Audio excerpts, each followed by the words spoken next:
all the panels, and then the panels will come up two at a time, present as a two, and then there'll be questions of the two, and we move on to the next two. If you have a question that could be an email, feel free to have that as an email, but we do want to get some good information from our panels as well. But just be cognizant that if there's something you could follow up after the meeting or that's very personal to you, maybe we could leave it to be contacted after the meeting. And that's all. So we'll get Victoria and maybe Josh come to the table if that's what you're going to do. And I'll go to Councillor Patterson-Hamlin, who will no doubt want to move this, and I think Councillor Ferry would want it to second. So I'll get you to introduce the item before we go to Victoria. Kia ora, Councillor. Kia ora, thank you, Chair. Thanks for the opportunity to introduce this. I'm really excited that everyone else gets to experience and hear from the excuse me, from the demographic advisory panels, because I get to all the time and I always feel very smug about that. So I'm glad that I get to share all of that with you. Having witnessed at least part of the process for how each of these panels came to their strategic priorities for the term, I know that a lot of thought and wisdom and genuine listening to each other has gone on. You know, the 6 communities represented here, they're not monoliths. There's a lot of differently held strong views, and watching the kind of the grace and the patience that's gone into it has been really a joy to see. So I'm really glad that we all now get the chance to hear from it. And there's 23 of us around this table. Well, not at the moment because it's winter and people are sick, but there's often 23 of us around this table, but there's 1.8 million Aucklanders.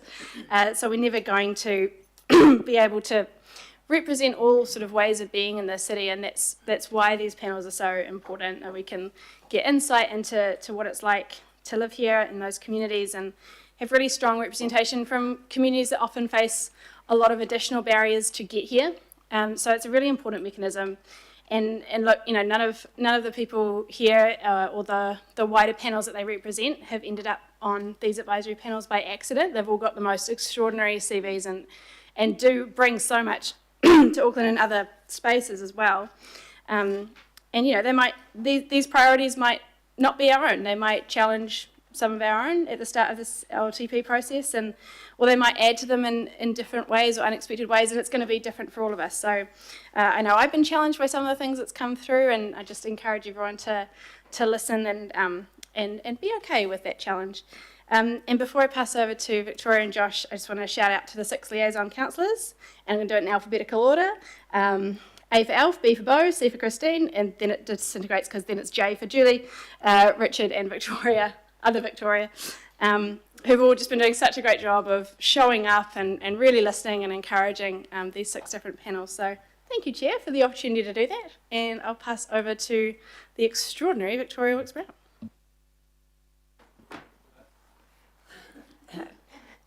Thank you, Councillor. Thank you, Chair. Delighted to have the opportunity to introduce the co-chairs of Council's demographic advisory panels, who will be presenting their priorities for committee endorsement. This term, the Mayor appointed 6 demographic advisory panels to provide regional strategic advice through the lens of their lived experience to elected members and staff. And each 10 to 12 person panel meets regularly to provide this advice. They help inform draft strategy and policies and plans, ensuring that diverse community perspectives are considered. They are supported by volunteer co-lead officers, and as Councillor Patterson-Hamlin mentioned, 6 liaison councillors are here today, and they are very greatly appreciated. Since the start of the term, the panels have been providing their insights on everything from draft annual plan to last week we held a very large cross-panel looking at the early direction setting document and advice advice sought from council group. So the panels at the same time have been considering their focus areas for the term, and the newly elected co-chairs are here today to share those priorities and introduce their panels. So I'm delighted to hand over to Josh Martin, the co-chair of the Rainbow Communities Advisory Panel in his second term, to start with us, and welcome after that, Shade and members of the Pacific People's Advisory Panel up. Thank you. Tēnā tātou katoa, ko Josh Martin ahau, he uri ahau no ngā tirangi wiwihi, no ngā te korokoro, no ngā puhi hoki. This is my second term as co-chair of the Rainbow Community Advisory Panel, and I feel really lucky that I'm able to be here again. The last time I came in, as I was walking into this building to share our priorities, Teresa Platt, who was a co-chair last term, called me and said, I will not be there. And so I was shook, and I threw out so many Beyonce references last time, there will be fewer this time. So thank you all for having us, Councillor Hill, Madam Deputy Mayor, Councillors Phil Wilson, fellow co-chairs and panel members. Tēnā koutou katoa. It's such a pleasure to be here again today and a privilege to be able to share the priorities of Auckland Council's 6 demographic advisory panels for this term. Between us, we represent an extraordinary breadth of people, experiences and perspectives across Tāmaki Makaurau. We won't always agree with each other, we may not always agree with you, and sometimes the advice we offer might make things a wee bit uncomfortable, but that feels like the good part of advice. We're here because we care deeply about Tāmaki Makaurau and its people. We've taken time off of work to come in today because we really believe in sharing our whakaaro with you today. We want Council to succeed, and we want the experiences, aspirations and whakaaro of our communities to hopefully help shape the decisions you get to make. There's a poem that I love called The Invitation by Orion Mountain Dreamer, and I've shared it a few times with some of the other panel members, but there's a part of it that I really love. It says, "It doesn't interest me what you do for a living, I want to know what you ache for, and if you dare to dream of meeting your heart's longing. It doesn't interest me who you know or how you came to be here. I want to know if you will stand in the center of the fire with me and not shrink back. It doesn't interest me where or what or with whom you have studied. I want to know what sustains you from the inside when all else fails." I think there's something in that for all of us. Our roles and titles might bring us into this room, but what matters is who sits behind them, what our communities care about, what they're striving for, what they need from us. And that's what we'd like to share with you today. Today you'll hear from the Rainbow Communities, Pacific Peoples, ethnic communities, youth, disability and seniors advisory panels. 6 distinct voices, 6 sets of priorities and a shared commitment to a Tāmaki Makaurau where our communities belong, participate and thrive. Nō reira i ngā rangatira mā, kia kaha te kōrero, kia kaha te whakaaro, kia mahi tahi tātou. So to begin our kōrero, I'm proud to be joined by my fellow co-chair of the Rainbow Communities Advisory Panel, Shade Young. Together we'll share what matters most to our panel this term and the communities we serve. Alongside us will be Say Naisali, is she here? Yeah. And Marina Whangaiva. Co-chairs of the Pacific People's Advisory Panel who will follow us and share the priorities and aspirations of their communities. Nō reira, tēnā koutou, tēnā tātou katoa.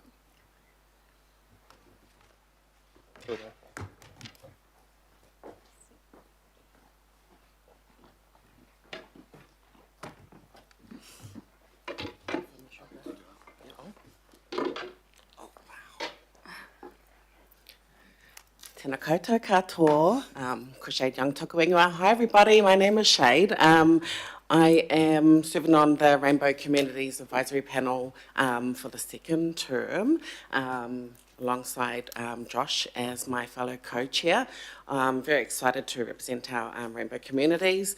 So a little bit about our panel, like Vic mentioned earlier, we're a panel of 12 this year. We weren't 12 last year, so I'm excited to have a diverse range of people on our panel this year, covering all different ages, ethnicities, gender identities, and we're all from all around Tāmaki Makaurau as well. And quite a few of us actually work for rainbow organisations in Tāmaki as well. So far in our discussions on our panels, the main things that have been coming up is how do we move beyond awareness? How do we make sure that rainbow voices are being helping to shape decisions, before they're made and not after. How do we make sure that council is creating better outcomes for our communities? So these conversations led to our 2 focus areas we have at the moment. So the first is rainbow communities are safer, stronger and more connected. So safety came up again and again in a lot of our conversations, not just about physical safety, but it's also about whether our communities feel comfortable catching public transport, attending community events, accessing council facilities, and just basically feeling like they belong in our city. So we want to help council to think proactively about those experiences rather than waiting until things go wrong, like we have seen in the past. Our second focus area is around equitable and responsive council decision making. So as an advisory panel, our role is to bring our lived experience, our community insights, and honest conversations into the room so council can make better informed decisions. We want rainbow perspectives to be considered earlier, more consistently, and in ways that lead to better outcomes for all of us. At the end of the day, our vision for our panel is simple. We want a Tamaki Makaurau that is somewhere where rainbow communities belong, participate and thrive with equitable outcomes for all. And we're really looking forward to working with everyone this term. Ngā mihi nui kia koutou katoa. Any questions? Oh, we'll do that. Oh, okay.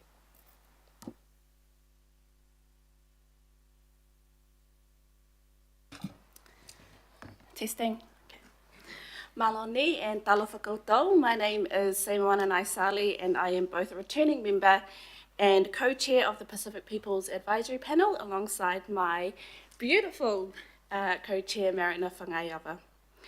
Our panel this term is resourceful, agile and forward-thinking, the very words I would use to describe our governing body. As a panel, one of the things that has been important to us is continuity, ensuring that the progress and momentum built by previous panels is the wind that propels us forward. Last term, our priorities reflected the challenges facing our communities at the time. Following the Auckland floods, climate change, adaptation and community resilience became a significant focus. Mental health, well-being, arts, cultures and languages, and of course civic engagement. Those areas remain important to our communities and always will. However, as Pacific people, we are navigators by trade. We have the ability to recognise when the tide is changing and can see that shift within council. That is why, as a panel, we have deliberately kept our priorities tight and focused this term, concentrating on 2 key areas that we believe will make the most impact in the very short 2.5 years that we have remaining.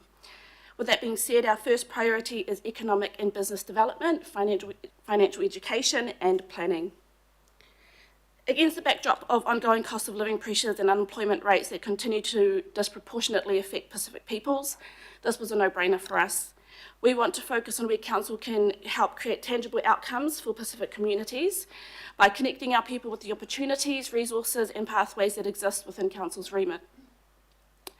Whether that's through council grants and procurement, support for Pacific small businesses and entrepreneurs, financial education and planning, or ensuring our communities are positioned to benefit from major developments such as CRL, we want Pacific people to be ready to participate, contribute and thrive. A key pathway for achieving this is through Council's leading Pacific strategy, the Aramoana, which we as a panel strongly support in an aspiration to empower Pacific peoples to thrive. We want our communities to take greater ownership of their economic futures by ensuring Council's opportunities are visible, accessible and fully utilised. Our priorities are not simply about navigating changing currents, it is about ensuring we have the tools and resources to grow and prosper. And with that, I will pass it over to my co-chair. Hia o te whaatalo whaatu I le mamalu ma le paia wa potopoto I nei tūlā. O loto paia ma loto mamalu o lea o le mawhaia ona o ngā whatau limaina. Tūlona lava. Ma lole soifua, my name is Marina Whangaiawa, and I, alongside Seimoana, co-chair the Pacific Peoples Advisory Panel. And I would concur with you, say that I think our LA makes us the most beautiful pairing. in this here room today. Pacific peoples of all stripes are connected now more than ever. Certainly, social media has played a major role in the widespread sharing of ancestral knowledge and cultivation of relationships throughout the region and diasporic communities around the world. For the over 270,000 Pasifika who make Auckland the largest Pacific city in the world, this rise in connectivity has enabled a stronger sense of who we are, our collective voice, and the potential we have to create change. The Pacific People Advisory Panel's second key priority area is civic engagement, participation, and democracy. Now, as someone who grew up in a household just trying to make ends meet, I know all too well that civic engagement is not necessarily front of mind for the many who work hard to put bread on the table. However, herein lies the opportunity for Council to alter the formalised structures of democracy that ironically impede access towards participation. This means going to the people without expecting them to come to you, leveraging trusted connectors and relationship builders who live and breathe what it means to be Pacific in Auckland, and truly connecting in. When we speak about civic engagement, often we're talking about elections that happen every few years. Yet, as a member of this panel, I have learnt there is a large breadth and depth to how Council serves me as an Aucklander and as a Pacific Aucklander in my everyday life. We as a Pacific Peoples Advisory Panel would like our communities, one, to know that their perspectives are considered and valued at a decision-making level, and two, be aware of the importance of having their voices heard. We believe the path towards meaningful engagement with Pasifika starts by becoming a regular part of the conversation that is happening right now in ways that look and sound familiar. Thank you for the opportunity to speak with you today. Kia ora. Thank you very much for your direction, for your work, and for the impact you're making in this organisation, but also for Tamaki Makaurau within your communities and beyond. So we will go to Councillor Fully first for a question. Thank you, Chair. Malo lava le soifua maua, soifua manuia, malo fo'i le tawivi, ma le whamalosi ma whaia ia. Malo ni kia orana, warm Pacific greetings. My question is to our Pacific Advisory Panel co-chairs. Malo lava for returning as well as our newest co-chair as well, malo lava. My question is about, I know that you haven't, you're still at the start of your journey, and I'm really glad to see that you've narrowed it down to two real key areas of focus. For the second area of focus, we've got the elections coming up, central government elections. We know that there's been some changes as well to enrolments that make it perhaps build put another barrier there for our Pacific people, and especially for young Pacific people. Do you have any initial thoughts on what we can do as Council to help in that space for our Pacific communities at this stage, or is it too early to make those sorts of comments? Kia ora. Thank you, Councillor Foley, for the question. It is early for the panel. We've only had a couple of workshops. However, already the panel has engaged in additional workshops to do with the type of voting, so either ballot or postal. And the general consensus across both the Pacific panel and pretty much all the panels was that we felt that there would be a stronger community focus and engagement with in-person voting. So that's kind of just one example of, the discussions that we've had. But, as a community or communal population, we do believe that, in-person fostering those relationships is probably one of the key ways that we can improve voter turnout. Thank you. And if I can just, for your first topic, economic and business development, we have amotai, which you may or may not know very well, but that's a project or an initiative, I think that would be really good for your panel to be more involved in. Kia ora. Sorry, Marin, I might have cut you off.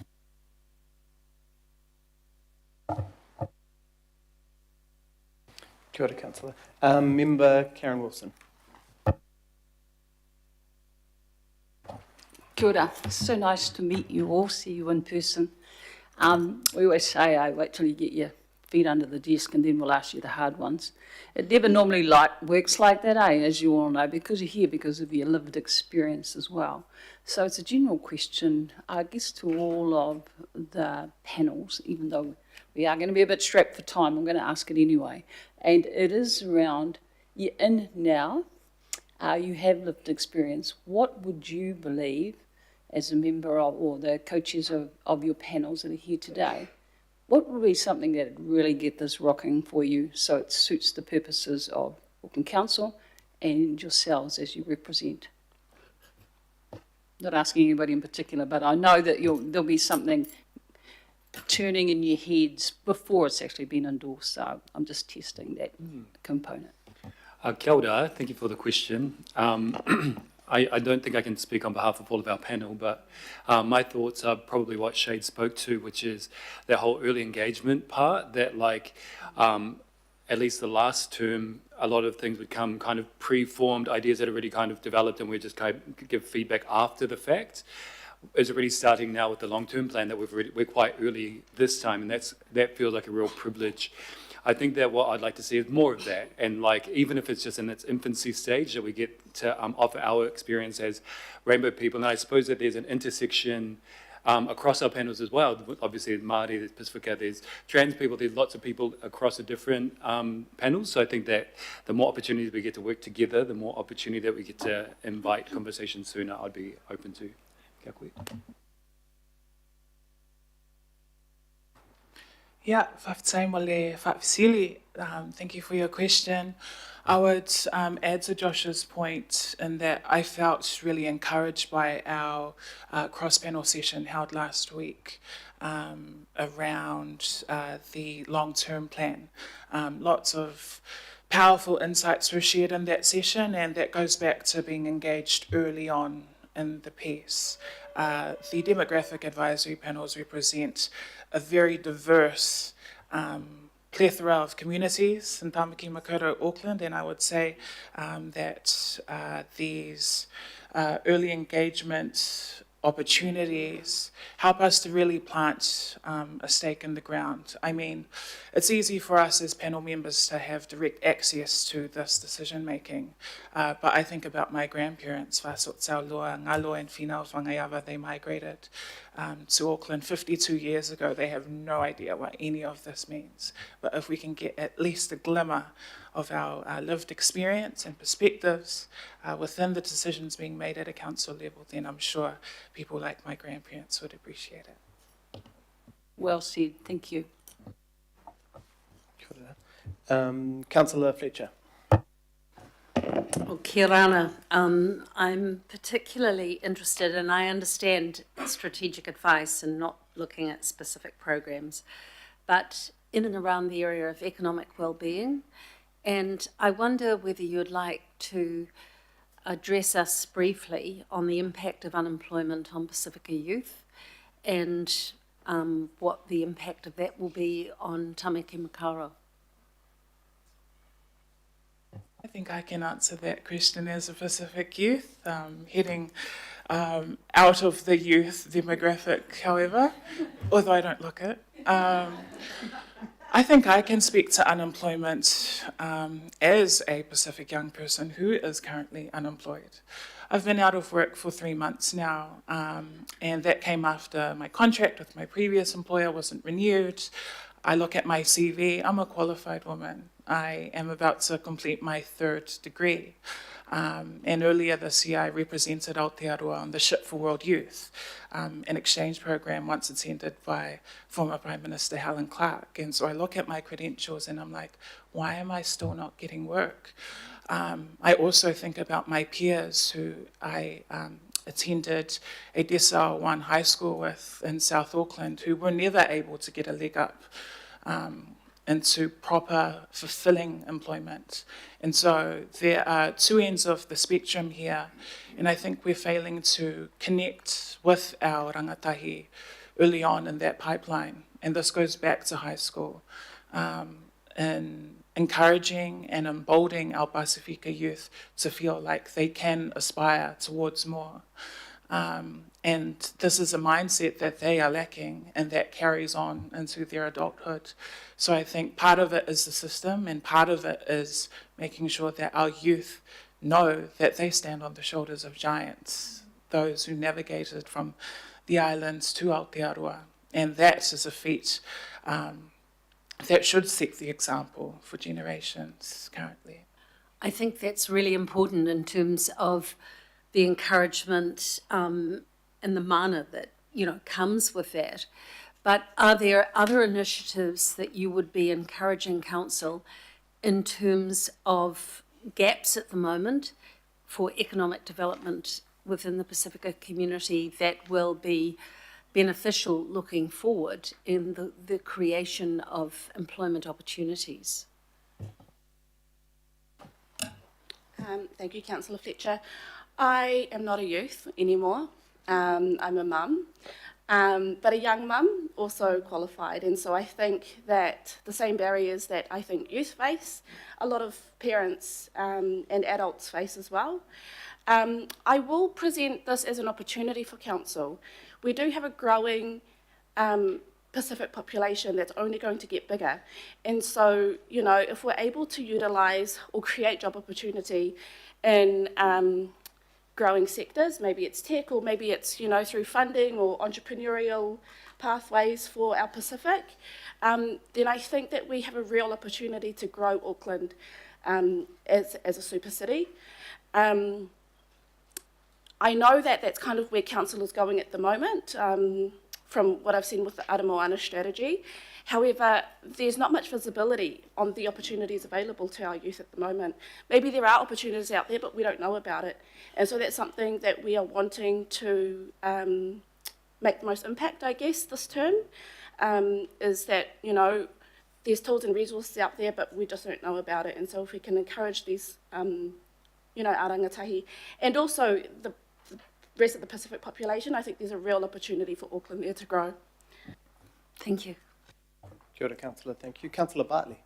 Oh, kia ora, Chair. Thank you. Talofa lawa. Thank you, Se Moana and Marina. I am so proud of you, coming from Mangere and seeing your leadership, and I'm so glad that you are part of this panel. My question is around Pasifika and economic development, and how we make that shift from just being seen as a workforce, because Port of Auckland brings in millions for the city. And if you look at who's on the ground doing all the work, it is Pasifika. 66% of their stevedores are Pasifika, and mainly from Tuvalu. But in terms of economic development for this city, yeah, how do we stretch, I suppose, so that we're not just seen as a workforce? Thank you, Councillor Bartley, for your question, and I acknowledge the ties between our families. South Auckland is a small place. I'm wearing a dress from TAV Pacific, which is a Pacific Island label. And TAV is just one of many Pacific businesses that are becoming popular with not only Pacific people, but with the general population. There is a boom of Pacific small business, and there is a opportunity to support the rise of Pacific business owners, small business owners particularly. I think about the Pacific Business Trust and the host of problems that have ensued, that have actually taken away opportunity for the growth of Pacific business. From a council perspective, I feel like there is the opportunity to support, maintain and grow the amount of Pacific business that there is. I mean, our people are natural traders. You take one trip to the islands, there are roadside barbecues for days, everyone's making ele, everyone is making fala, handicrafts are massive in the Pacific. And so there we know that there is, I think, say what you want to carry on. Yeah. Look, I don't know the correct term for it, but like non-traditional, I guess, businesses make up a huge portion of Auckland's economy, like night markets and things like that. Yeah. What we do know is that Pacific people tend to engage in that sort of business. And so I think if we can support and foster those types of businesses, it would be hugely beneficial to both Auckland and to our Pacific families. I also think it might be a mindset thing where we tend to go for those real small, home baking or cooking and selling plates and things like that.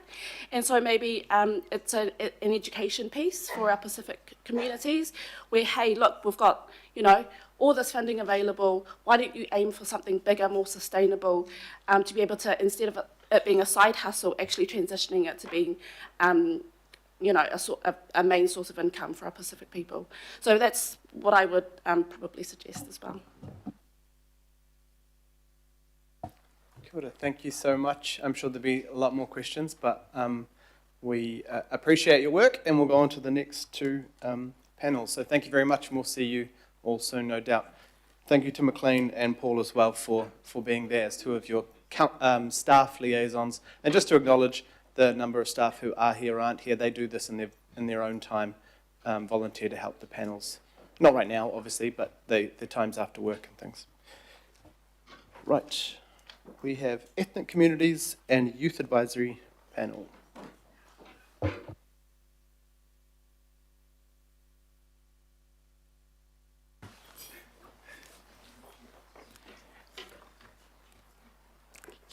Kia ora koutou katoa. Thank you, Mayor, Deputy Mayor, councillors and the CE for the opportunity to be here and to present on behalf of our Ethnic Communities Advisory Panel.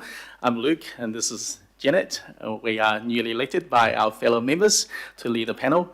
Before we present on our focus areas, can I take the opportunity to acknowledge firstly our Master Facilitator, John Kingi, who's off to his OE, and also our valued council staff, and especially Victoria, Millie, Divya, and Sonia for keeping us informed and organised since the beginning of our term. We couldn't have been where we are without your support and guidance. And just a bit of an update on what we've been up to since the start. We've managed so far attend the Community Civil Defence Emergency Forum and cross-panel local elections forum. And we've presented to the Open Budget and Performance Committee on the findings of our annual cross-panel forum. And I think many of you have received some notes, and thank you, councillors, for your warm engagement and feedback after our presentation. We had a positive online engagement session between local board members and advisory panel members for the first time in our history. And during our first couple of panel meetings, we heard from the council's DEI team, the hospitality and stakeholder engagement team, the CRL engagement team, of course, and contributed to answering many of the probing questions. And a couple of months ago, we also had a cross-panel meeting with the GM's group, and we saw the CE coming in towards the end as well. Thank you for your attendance, CE, and to introduce our panels and discuss how we may provide value to the various work streams. And we also, last week, had our long-term plan cross-panel forum. I understand you received some notes on your desk soon for your kind consideration. And now it's been a busy start, and we really appreciate the trust and the resources and the relationships, and especially the access that's being afforded to us. Perhaps Spider-Man should have said, with great access comes great responsibilities. We intend to use the access and the relationships we build and our collective responsibility to provide constructive advice for the benefit of everybody living in our great city. Thank you, ngā mihi nui. Can I pass to my co-chair, Janet, to cover our priority areas? Thank you all. Jambo and kia ora. Jina langu ni Janet Kamau. My name is Janet Kamau in Swahili. I'm going to cover what our priority areas are. What matters to the Ethnic Communities Advisory Panel is Auckland's economic communities are to be fully able to participate in life and the future of Tamaki Makaurau. We want ethnic communities to be included early and meaningfully in the decisions that affect them. We want people to feel a genuine sense of belonging, to belong and to understand the Te Tiriti o Waitangi and our responsibilities as Tarangata Tiriti, to acknowledge mana whenua and to learn how to be respectful and responsible manuhiri in this place we now call home. And from that foundation, to be able to participate confidently in the civic life of Tamaki Makaurau. We also want to have economic contributions of our ethnic communities acknowledged, our businesses, our professionals, our workers, our entrepreneurs, and us as global connectors. This to be better understood, recognized, and enabled. Would like to acknowledge the hot topic that that is playing a big part of this term, transport. And this is the part of the picture as well, to be able to move around our city that connects our people to education, employment, businesses, customers, and lots of opportunities. So this links to our other priority, which is inclusive prosperity, thinking about systems and infrastructure of our city that enables our communities to participate fully in Auckland's economic life. At the heart of all our priorities is relationship. For us to listen, for us to also bring evidence and our lived experience together and work constructively with the council to build an Auckland where everybody has an opportunity to belong, to participate, to contribute, and also to prosper. Kia ora and asante sana. Thank you. Kia ora koutou katoa. I'm Karen, one of the co-chairs of the Youth Advisory Panel. I'm joined today by our other co-chair, Esther. It's a privilege to be here today to present the Youth Advisory Panel's priorities and, more importantly, to share what we believe Auckland needs to be doing to create a better future for young people. The Youth Advisory Panel has spent time discussing and reflecting on the experiences and aspirations of young people across Auckland. Our priorities have been developed with our panel's lived perspectives and experiences in mind. Through that process, we have identified 4 areas that we believe are particularly important for Auckland's young people and for the future of our city: youth empowerment, equity, innovation, and accountability. Now I'll speak to each of our priorities. Youth empowerment. We envisage a Tamaki Makaurau where children and young people are empowered with the agency, capability, and opportunities to shape an abundant future with their voices genuinely reflected in decisions that affect them. Equity.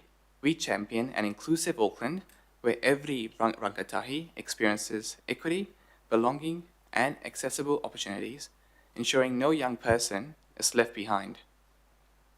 Innovation. Tamaki Makaurau is an accessible, affordable, and ambitious city that supports innovation, sustainability, and economic opportunities, enabling current and future generations to thrive. And lastly, accountability. We are a city that listens, stays transparent, and adapts to the needs and aspirations of rangatahi. These priorities represent what we, as the Youth Advisory Panel, believe young people need from their city, not just today, but as we look towards Auckland of the future. We hope these priorities can help strengthen the conversation between young people, Auckland Council, and our wider communities, and ultimately contribute to decisions that create a Tamaki Makaurau where young people are not simply consulted about the future, but are empowered to help shape it. With that, we'll take you through each of our priorities in a little more detail. Kia ora, thanks for that, Karen. So kia ora, ko Esther Toku Ingoa. I'm one of the other co-chairs of the Youth Advisory Panel, and it's really great to be here today.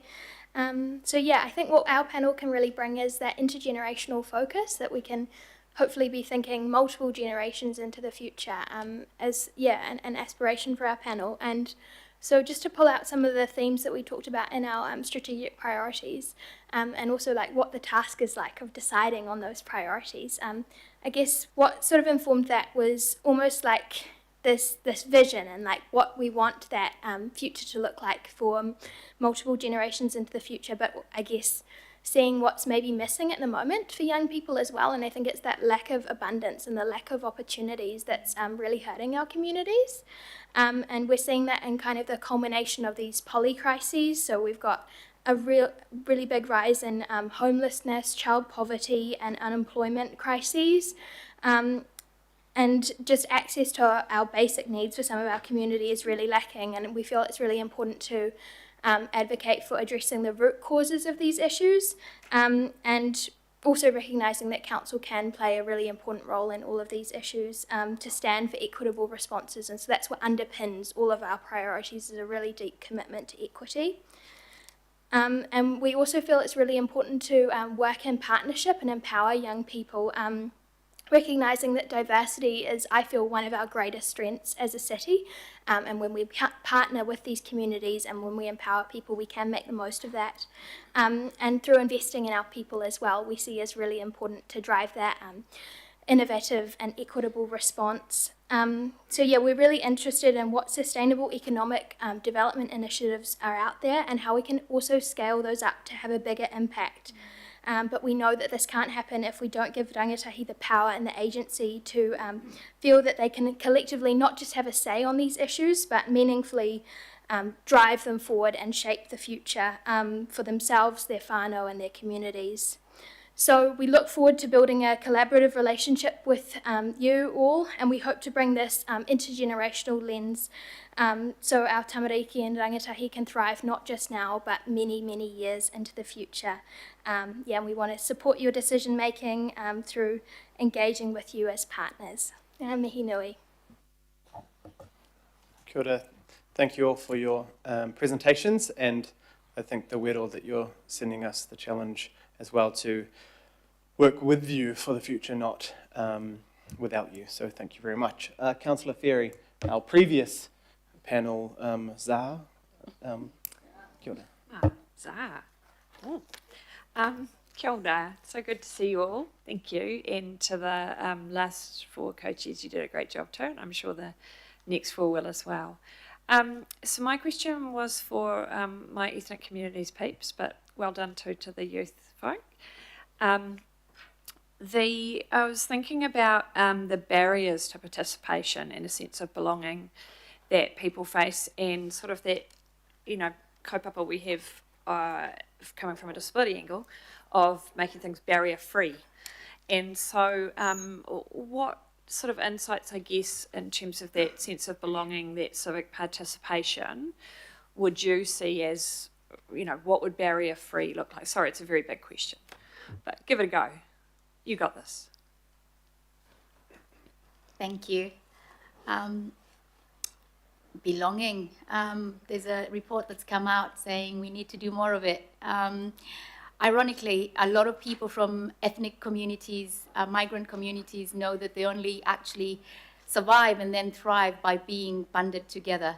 So I wonder whether there's actually more we can teach you, more than you can teach us. The opportunities are probably about allowing for the way those communities congregate to be okay, for them to be able to do that.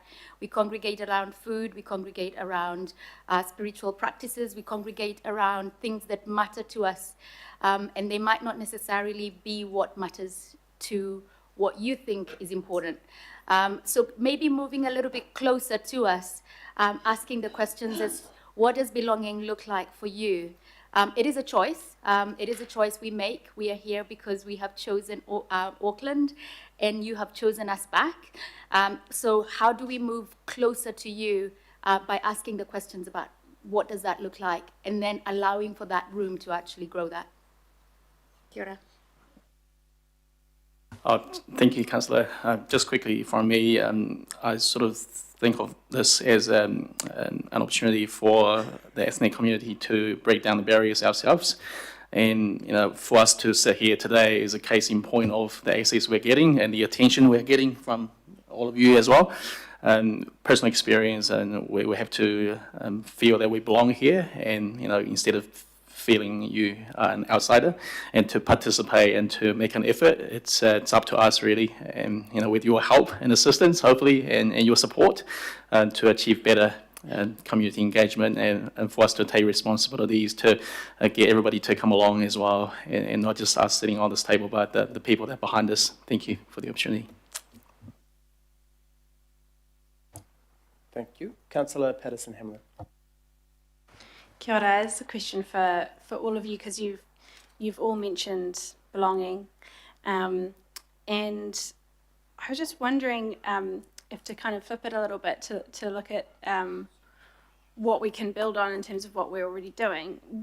Where do your respective communities, what kinds of spaces in Tamaki Makaurau do your respective communities feel the greatest sense of belonging currently?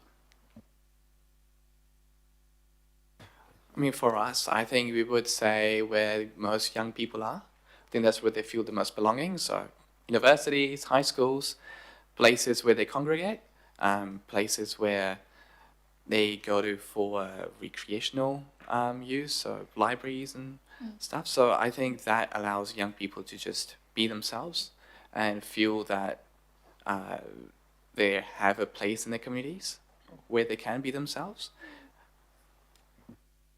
Yeah, just to build on that, we know what's good for rangatahi is good for everybody, and I think if having more third spaces and spaces outside of mahi or school where rangatahi can just be themselves is really important. And just to speak for myself, it doesn't necessarily matter what that space looks like. It's just knowing that it's a safe space and you feel supported in that environment. It can really be anywhere. I was just going to add, we had a presentation about play not too long ago, and our communities could probably do with more play and understanding play in a way that we probably didn't grow up understanding play, especially being very far away from home. So thank you for that. Kia ora, Councillor. Councillor Burns. Just your mic for some reason is not. Congratulations to all of you, and Karam and Esther, on your recent role and to the past chairs.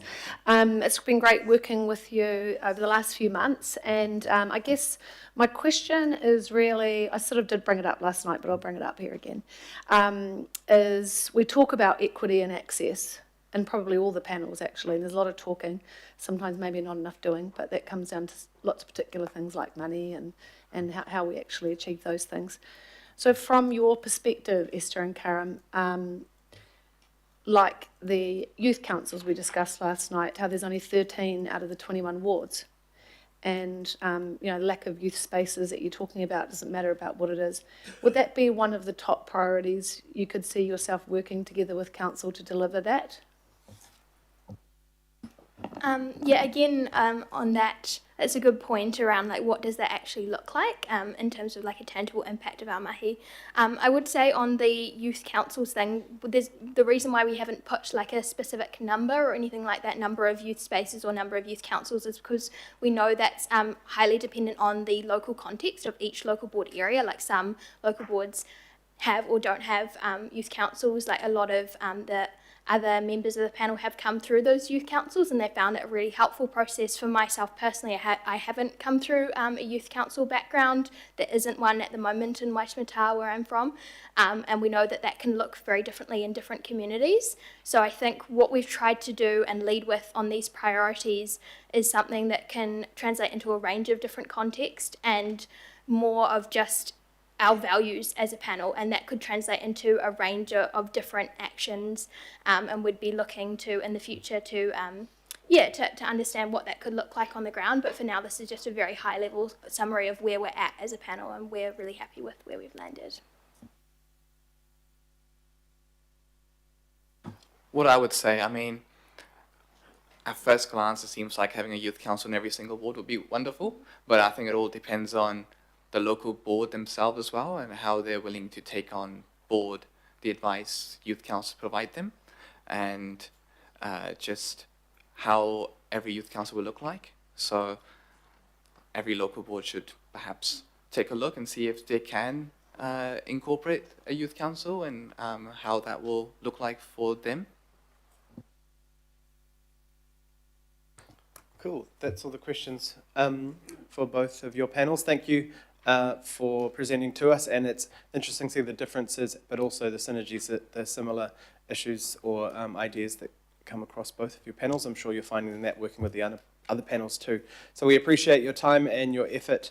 We're keen to work with you more in the long-term plan process, so I'm sure we'll see more of you soon, but thanks for being here today. And also thanks to Hannah and the other staff volunteers for the advisory panels. Kia ora. Right, we have our disability advisory panel and our senior advisory panel coming up.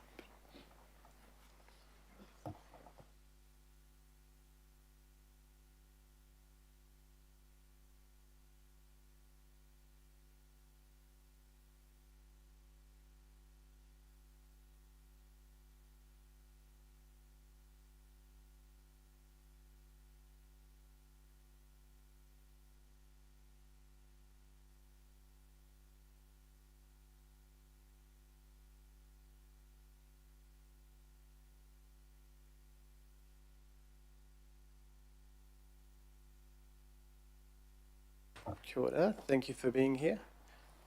Who's going to kick off? Kia ora. Thank you, Chair Hills, Deputy Mayor Simpson, members of the governing body. Councillor Fletcher is our liaison councillor. Chief liaison councillor Sarah Patterson-Hamlin. Member Hokura representatives, lead officers John Benge and Elise Copeland. As well as Millie and Vic, who support our mahi. Thank you very much for the opportunity to address you today.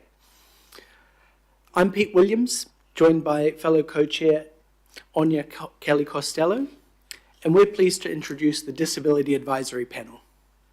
We're a panel of 10 from different walks or wheels of life, bringing lived experience, professional knowledge, and strong community connection.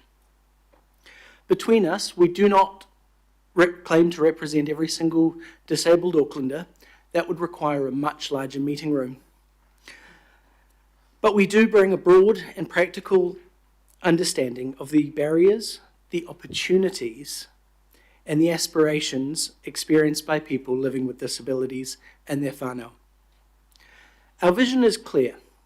We want to live in an accessible, equitable, and welcoming tamaki makaurau, where every person with a disability can participate and thrive. This vision guides us in everything we do. It sits alongside our principles of diversity of experience, countering inequality, and ensuring no one is left behind. Very similar themes throughout the other panels.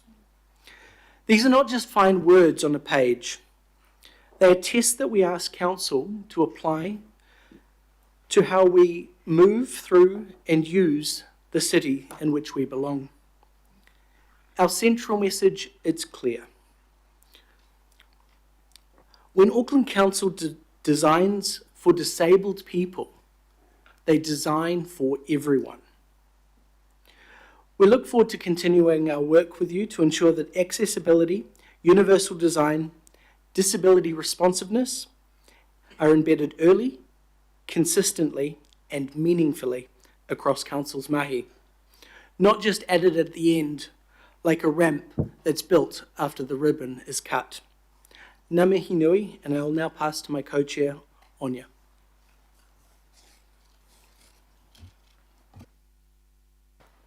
Tēnā koutou katoa, and ngā mihi Pete for setting a really good foundation. So I will talk a little bit more to the detail of our priorities.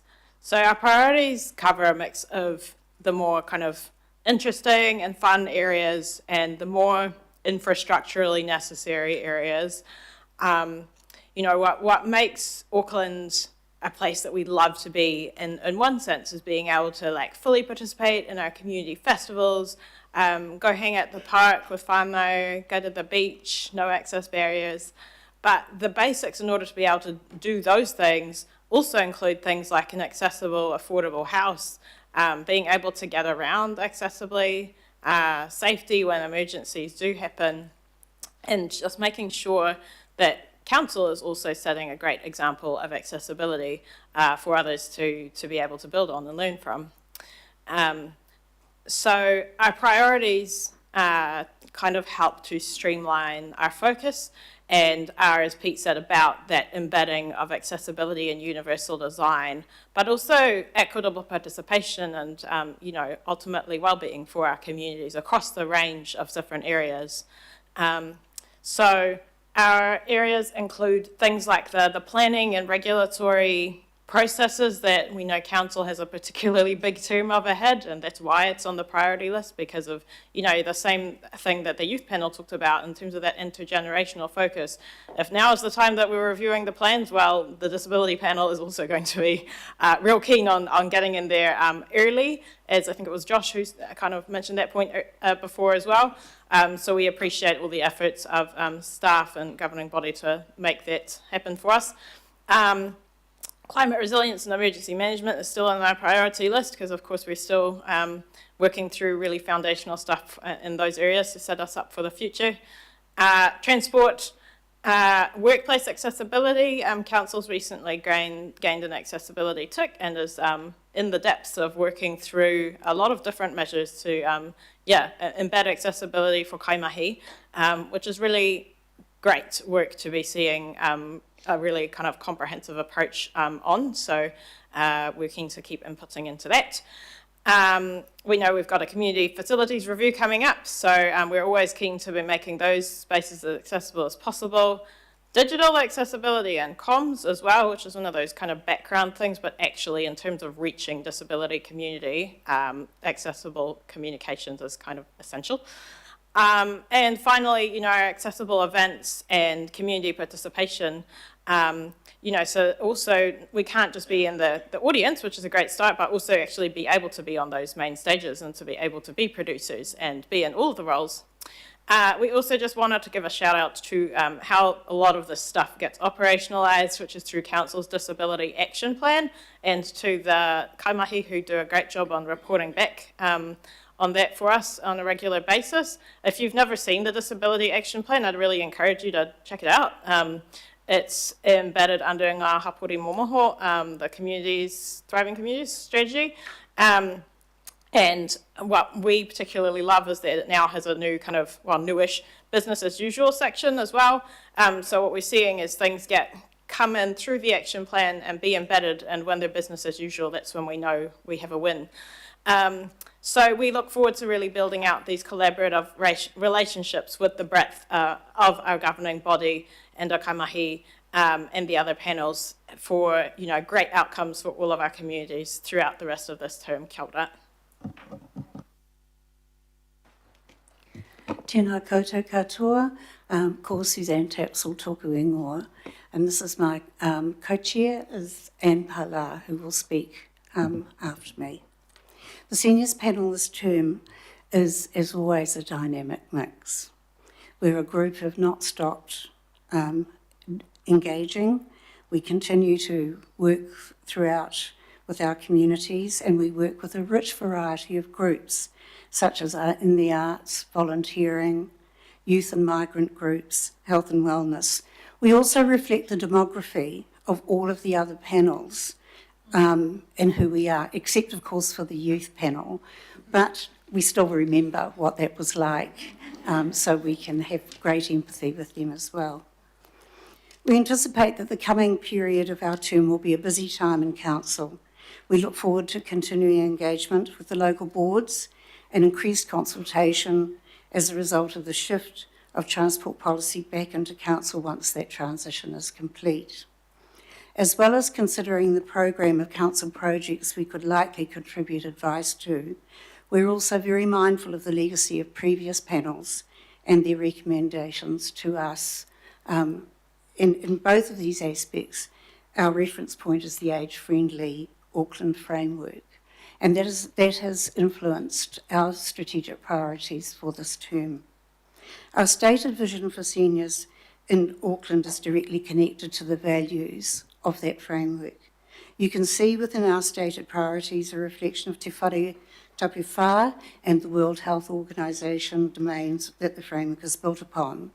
They are kaumatua, culture and diversity, te tau, the natural and built environment, transport, housing, social participation, respect and social inclusion, civic participation and employment, communication, information, community support and health services.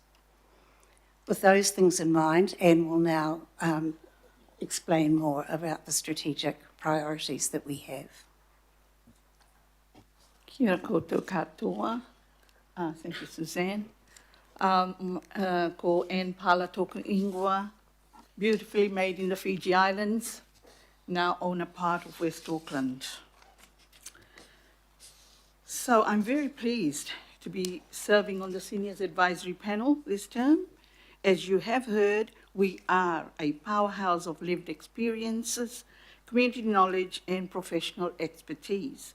We look forward to building strong and constructive relationships with Council, stakeholders, the Mayor, and governing body throughout our engagement.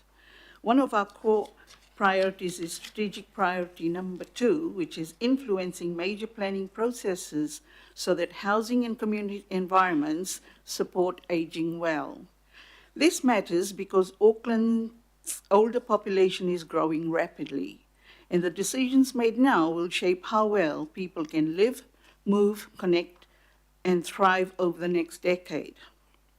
To support this, the panel will provide evidence-informed advice into key council processes, including the long-term plan, the Auckland Plan, and the upcoming Age-Friendly Action Plan review. Our focus areas include housing, community facilities, urban design, spatial planning, and neighbourhoods that support active, connected, independent ageing. We also seek regular briefings from planning, urban design, transport, and regulatory teams, especially as new national planning legislation is developed.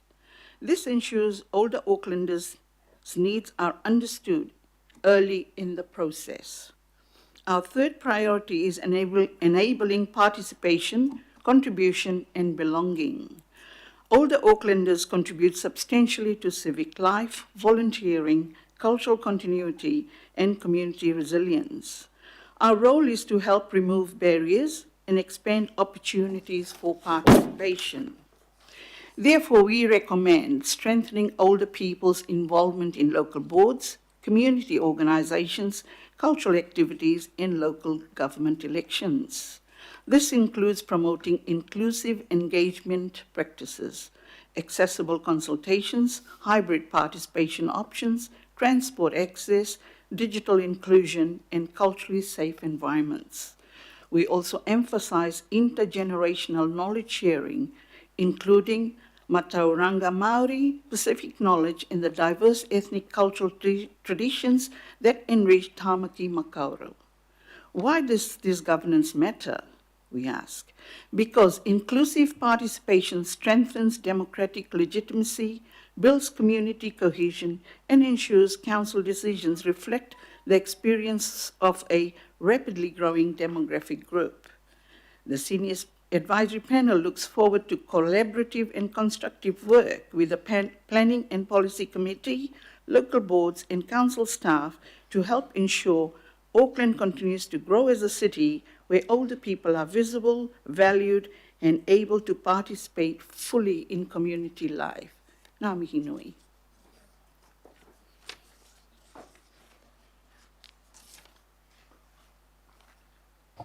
Kia ora. Thank you very much. We don't have any questions yet. Oh, Councillor Fletcher. I knew there'd be some. May I say what a privilege it is to play some small role with the Disability Panel. My question is either to Anya or Pete, but how challenging has it been, given the importance of the design around transport, the universality that, you know, must be embedded within those things that we are offering to the public? How challenging has it been to come to grips with the transition that we're moving forward with Auckland Transport and then the other services coming in-house, because those road corridors are so critically important, the footpaths, you know, the infrastructure that we have in place is going to be extremely important for everybody, but particularly for the disability community. Do you want to make a comment? Tēnā koe, Councillor Fletcher. We had a great update from Toby Shepherd, who is implementing that transition or overseeing, coordinating, yesterday for a disability advisory panel meeting, and had a good chance to kōrero, which was really helpful. I think it's really good to hear that the group's known by their acronyms of CPAG and PTAG, which is the Capital Projects Accessibility Group, Accessibility Advisory, one of them, and the Public Transport Accessibility Group, are continuing, CPAG under Council, PTAG under Auckland Transport, and then we sit sort of at a, I think, more strategic level over top of that as a Disability Advisory Panel. There's also, you know, great kaimahi within the universal design areas and others that feed in. So, yeah, transport is operationally complicated for sure, and like, it is one of those really, you know, every time that there's a parked car or a badly parked e-scooter, you know, blocking the footpath, or every time you have a close call with something that maybe shouldn't have been a close call, that, you know, there are those real safety things, and it really does bring it to top of mind all the time. So, yeah, I think it will continue to be of really high interest to us. We did sort of, you know, highlight yesterday the importance of making sure it's clearly communicated with the wider community and accessibly as well, in terms of what's changing under the transition and what from a front-facing perspective will be basically similar. Yeah, kia ora. Thank you, Anya. And may I draw to this committee's attention the enormous amount of time that this is taking for our disability. I mean, just as we're all taking the time to have to come to speed with this, they are really making a determined effort to stay abreast of all of the changes and give strategic advice as we work these issues through. Thank you. Very important tautoko, Councillor. Yeah, there definitely is a huge amount of work that we're often relying on your expertise to make sure we get these projects and plans and policies right. They definitely are not all there yet, but we know that the information you're giving is really helping. Councillor Patterson-Hamlin. Kia ora. I've been trying to give others a space, but seeing as there was no one else on the list, I thought I'd jump on in there. And yeah, tautoko what Councillor Fletcher and Councillor Hills were saying, we so often put the burden of these things on the communities being impacted by them, and it's the wrong way around. So on that note, I guess, for all four of you, both panels have spoken about accessible communications and digital inclusion being important. What are some ways, just a couple of examples of how Auckland Council's communications could better include your respective communities that you represent?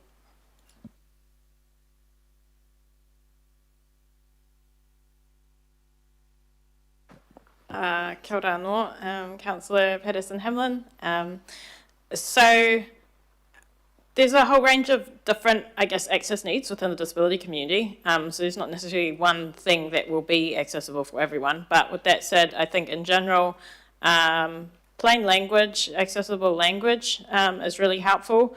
I've seen that a video format can often work quite well in terms of that. So if you have a video that is captioned and that you have a sign language interpreter there as well, that's nice and visible, and then you have a transcript of the video, and the video is not too long and kind of goes through the main points in a nice simple way.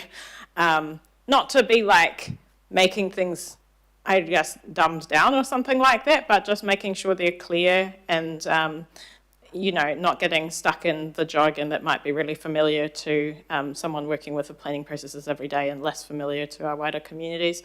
So that's one thing. And I think just at a, I guess, user design and website level as well, just there are well-established web accessibility standards. And there are people who know how to work with those really well, and I know that some of the digital team and council are very, very aware of that kind of stuff. But just trying to really make sure that council's own internal processes as well, and, you know, communication platforms themselves are as accessible as possible. Yeah, kia ora. In terms of seniors, I would imagine it would be that there's a wide variety of ways in which we would like to communicate, and for some it's quite an advanced digital knowledge, so there's not a problem. But for others, there's a preference for more hard copy. The other aspect of that too is an assumption that we can all speak English, and a percentage of our senior population doesn't speak English. So that's another requirement in terms of digital. You can be digital, but actually digital in another language. And I think council already provides a certain standard of service in that area already. So those would be the two considerations that I would think about in terms of digital. Yeah, I think also communications through multi-channels, radios, YouTubes, you know, may be an appropriate means of getting through to our seniors. I was at a social cohesion hui this morning, which was organized by Belong Aotearoa, and it has a diversity of communities there, which was very, very pleasing to see. I think it was about 150 people, and it would have, I think Auckland Council has sponsored part of that. It would have been great to have some people there as well from council. So yeah, I think like Marina already said, that, you know, her grandparents don't know about Auckland Council. It's the big out there sort of institute. So I think getting to the people is a way of, you know, getting across to them. Thank you. Member Karen Wilson. Kia ora, Karen Wilson, Haukura. I'm conscious that I don't want to say anything that's meant with heart and or but a lack of understanding of not necessarily the two advisory boards in front of me, but generally, I understand and appreciate the greeting of mana whenua here in Tāmaki Makaurau as you present as part of the advisory. I think it's a good step forward in terms of understanding the partnership that we have garnered with Auckland Council and what could be learned from those sorts of things. So I just want to say across the board for those that are sitting here. I've got my filter here, Councillor Winiata, just to make sure I'm not going one step too far and or excluding. So I guess I want to continue on in that vein, and perhaps it is because we do have the Senior Advisory Board, and I count myself more in that domain than I do in the other, but also we have a strong representation that's probably not well known in terms of disability that's now coming into its own realm, my own view of the world, in terms of hauora. And so there's, in my mind anyway, in a mana whenua Māori, there's hopefully going to be progression. But I don't know how it works in the senior advisory role where kaumātua and kuia have a specific and significant role to play that may or may not be overridden by age. I'm really not sure. What I would really like to think in an advisory board, what's something really meaty that you think, even though it might not go down so well, what's something really meaty that will get to you significantly in the term that you're currently in, and that's for all of the boards, that would take you forward rather than, it's all important.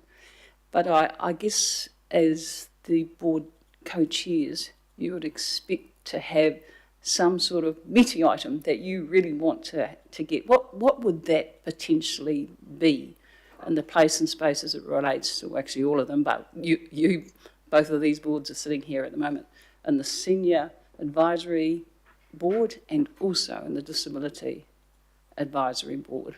meaty stuff, putting it out there as opposed to what could be available, I'm looking for.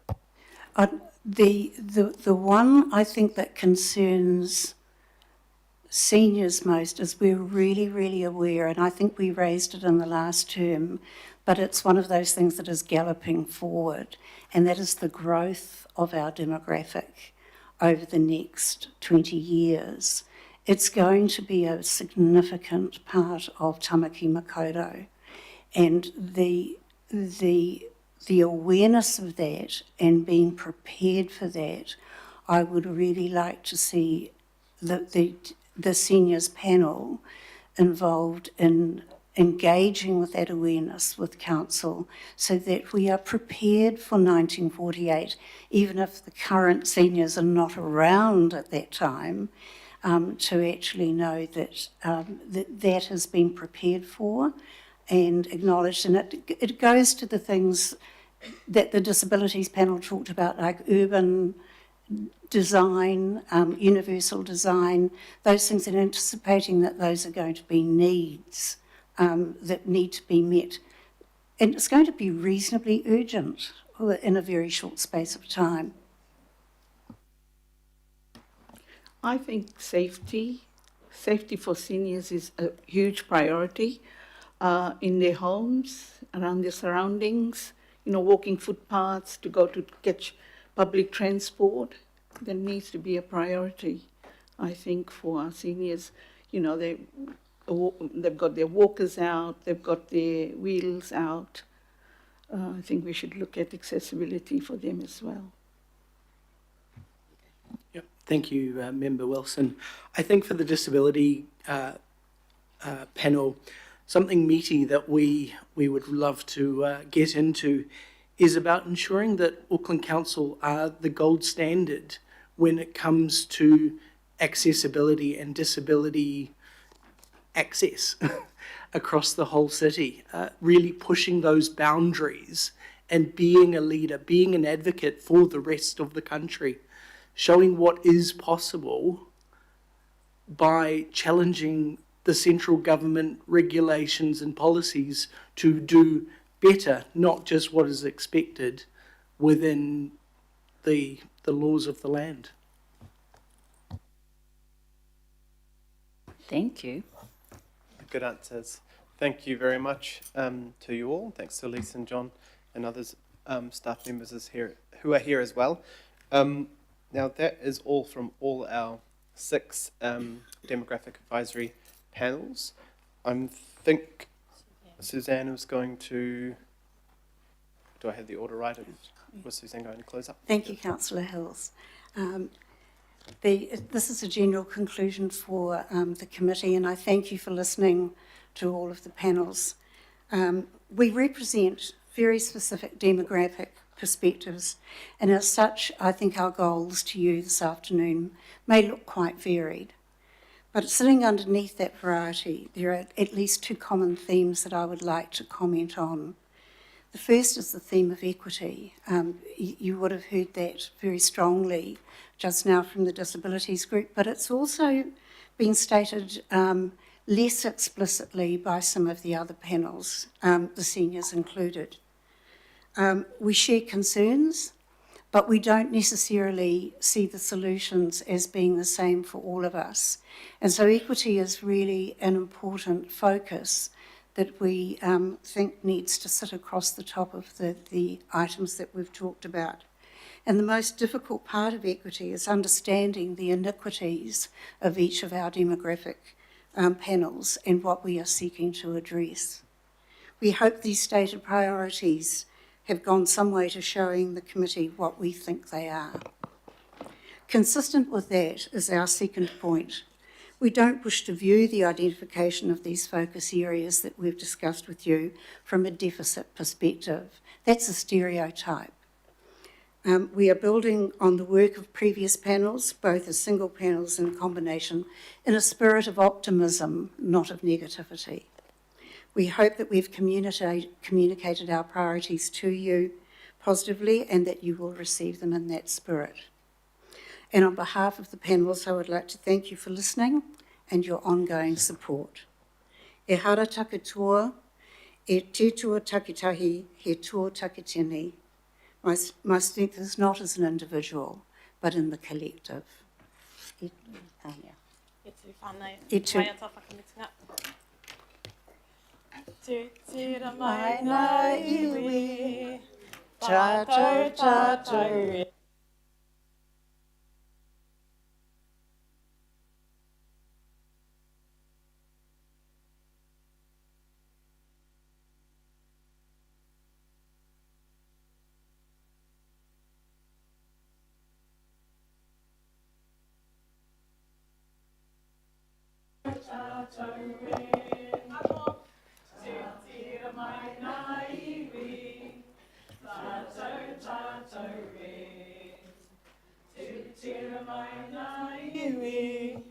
Tātou tātou e, pai a te maramatanga, me te aroha, e ngā iwi kia tapatahi, kia kotahira. Tātou tātou e, tātou, tātou tātou e. Ia rehi. Kia ora.